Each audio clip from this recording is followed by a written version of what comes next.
Absolutely. So my job title is Group Marketing Director. So I look after all of the global marketing for Contiki. My name is Alexis Sitaropoulos, based in the London office.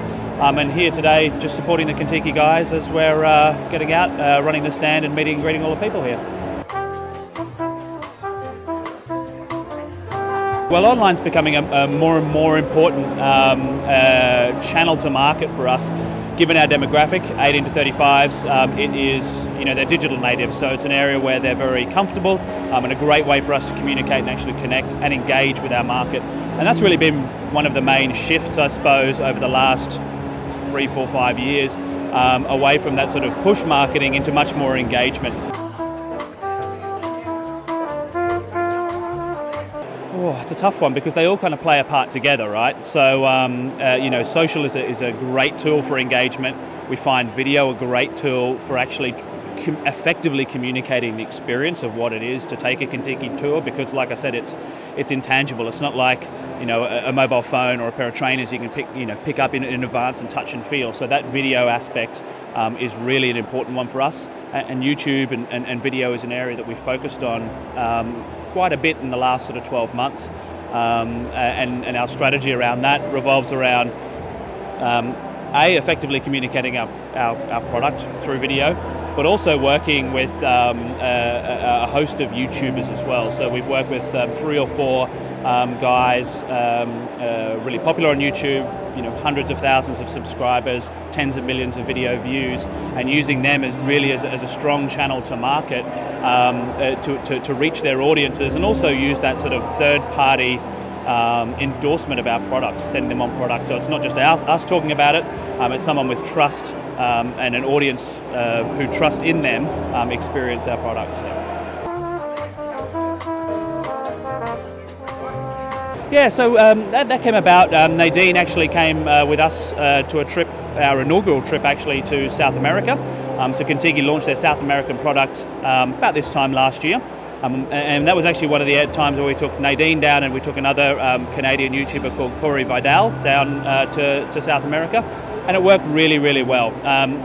It's a very different strategy, I suppose. I mean, we don't really class it as PR or anything like that. It's much more about using their audiences and using their personalities to effectively communicate what we do. And so Nadine, on the back of that, has been down in New Zealand and Australia, and she's off to Asia in a few weeks' time as well.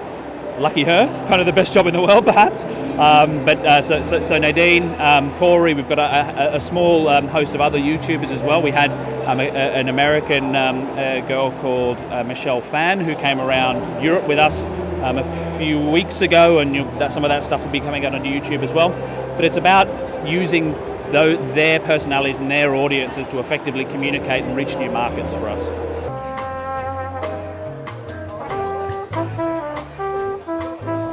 Yeah, absolutely. And one of the challenges for us, and I think for probably most people you'll speak to here today, is really about attribution, right? So how do you take all of the effort and all the engagement you get on channels like Facebook and Twitter? What's a like worth? What's a comment worth? And how does that actually play into the commercial aspects? Because when it comes back to justifying spend and really, encouraging more spend through those channels, having that ability to tie that back to the commercial aspects of our business is key. So that's one of the challenges we have on our plate, and we've got some work on this year, is really looking at those attribution models and how we can say we've spent this much and resource and effort and time on our social channels. This is how much business it's generated or affected, at least, and that's one of the challenges I'm sure a lot of people here are facing.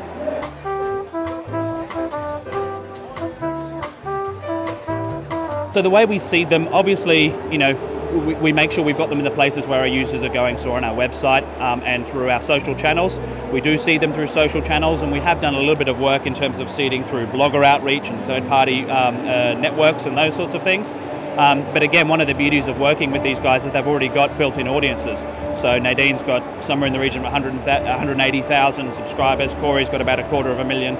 Michelle Fan actually has about 1.7 million subscribers. So they've got a built-in audience that you can immediately target and immediately reach to help generate that viral spread, because it's all about that momentum and that and getting that viral spread.